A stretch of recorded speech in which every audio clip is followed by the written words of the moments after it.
Hi, I'm David Bogie, and I'm going to talk about why it's important to boycott Wendy's fast food.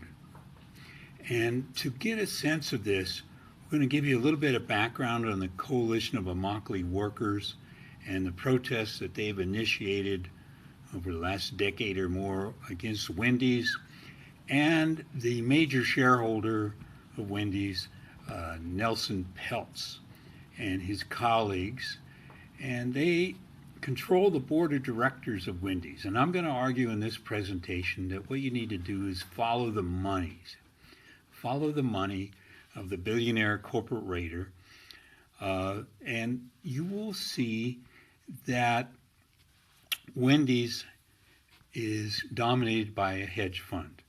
And this hedge fund, uh, what they essentially do is raid various corporations, including Wendy's, P&G, most recently attempt to raid Disney Corporation that failed.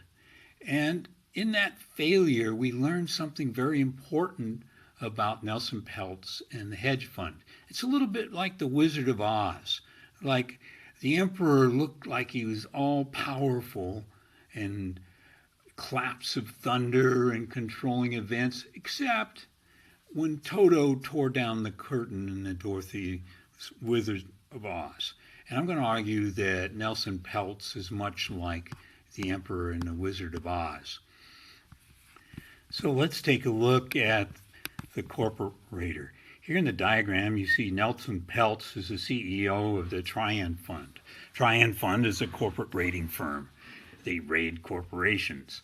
On the right-hand side, they raided General Electric, the Bank of New York Mellon Corporation, Cisco, Wendy's, our topic for today, P&G, Mondelez International, and recently Disney. That one failed. Look at the partners and their control of Wendy's board of directors. Nelson Peltz is the board chair of a Wendy's Corporation now. Matthew Peltz is his son, is one of the directors. Peter May, a partner in Trian Fund, is on the board of directors, and there's several other members of the Trian Fund that are dominating the board of directors.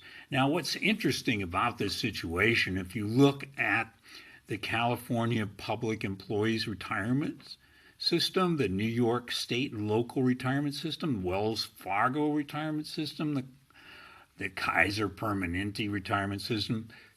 Essentially, what the rating firm Trian Fund does is gather these investors, which are retirement funds of workers. So workers are investing in Trian Fund. And what does the Trian Fund do? It goes after corporations like Wendy's, asks for seats on the board of directors, promises to increase dividends. And how does it get that increase? You got to follow the money. They will trim out the executives' salaries. They will cut down the workforce in the organizations, and they will be particularly brutal against the lowest paid employees. The lowest paid workers, in the case of Wendy's, are the people in the field picking tomatoes. And it's an example of modern day slavery. And that's what we're talking about today. There's some good reasons to boycott Wendy's because Nelson Peltz is putting the screws on the workers that are in the field and refuses to meet with them at all and hear what their concerns are. Plus, it's been proven that the Fair Food Program is a much better way to manage things.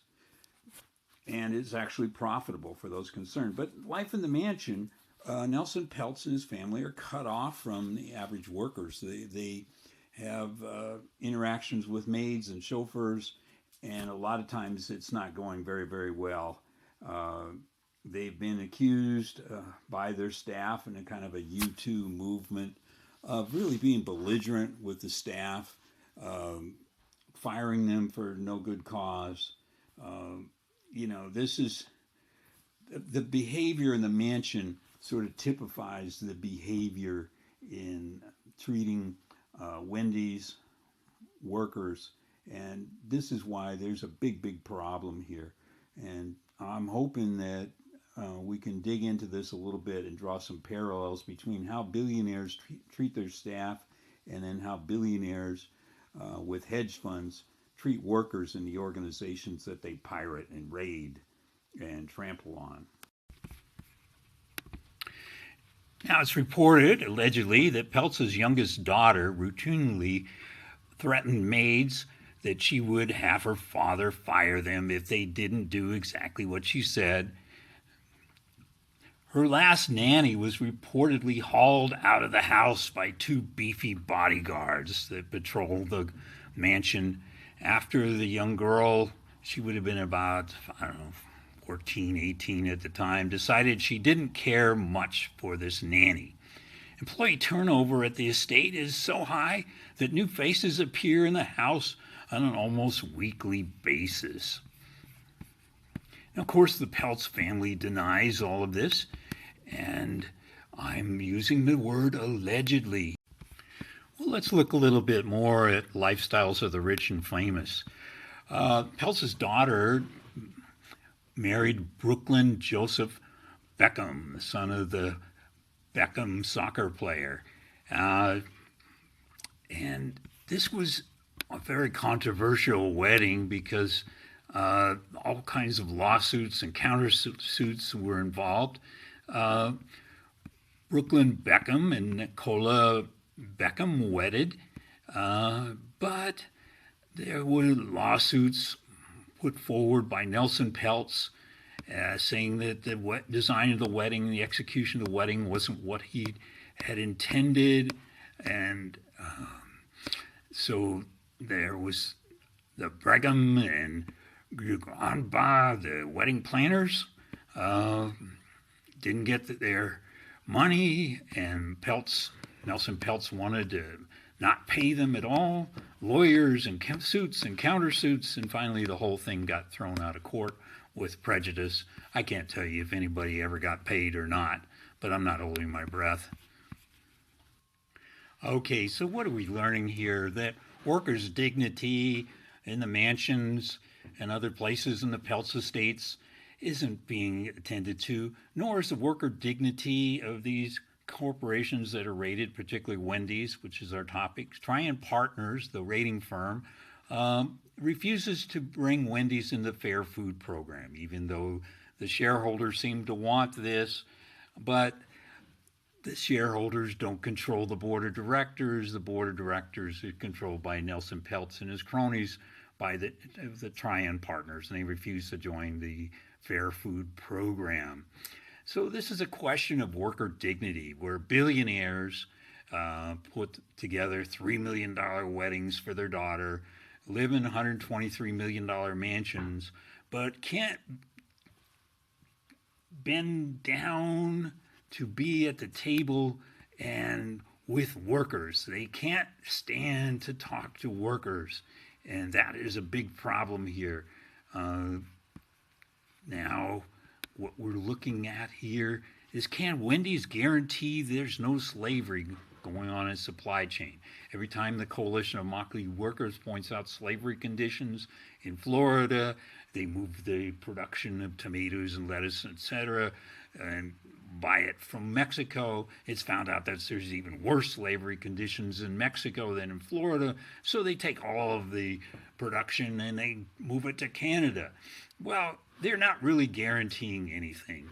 So some of the rabbis go to the temple where the Peltz, I guess, occasionally go and say, hey, do what's right for the workers. Can you just do what's right for the workers? And Peltz says, I don't need this in my life. So Nelson Peltz is rating a whole number of corporations. He's on the board of directors of these corporations.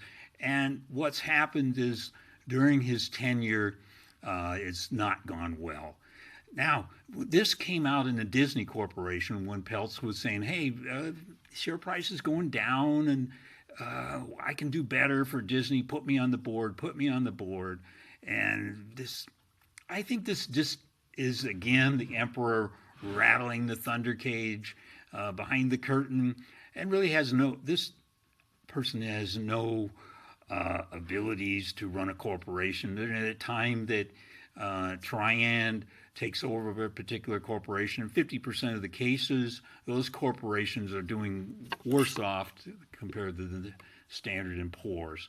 And so when Peltz points a finger at Disney that he can do better, he really needs to look in the mirror at himself and the management of his own Triumph company. Now, many of the investors are starting to leave, not just because of this rabbi, but because the pension funds, the workers' money in the pension funds that props up Triumph company, they're saying, hey, we don't want to invest with a rated firm, Nelson Peltz, who's taking the money, the bread off the table, and allowing these egregious working conditions, modern day slavery, to continue. So let's look at how he makes his money. It's by insider trading. And I'm going to talk about that when he needed to invest money in Disney, pulled money out of Wendy's.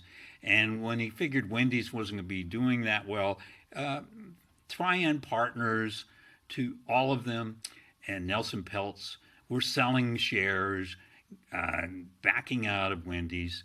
Now, a lot of people say, well, is this insider trading? It's illegal. Well, it turns out it's not illegal if you do the proper reporting to the SEC. The insiders can make these transactions, make a lot of money. And again, it's at the expense of the workers. That's my point. Follow the money. And this is a case of the Wizard of Oz. So allow me to make a bet on the future. I think that Nelson Peltz is going to be seen as the wizard behind the curtain, and investors are going to bail on Triand, and he's going to lose some of his billions, but not all of them. And all of that money should be going to the workers who have been ripped off over the years by Triand, corporate raiders. And this is just the worst kind of approach to capitalism, and it's not even good economics. And so please join me in this campaign to end modern day slavery, not just in the United States, but around the world in all of its various forms. And let's have these companies that are in food and beverage industry join the Fair Food Program, where workers are auditing what's going on and reporting what's true. Thank you very much.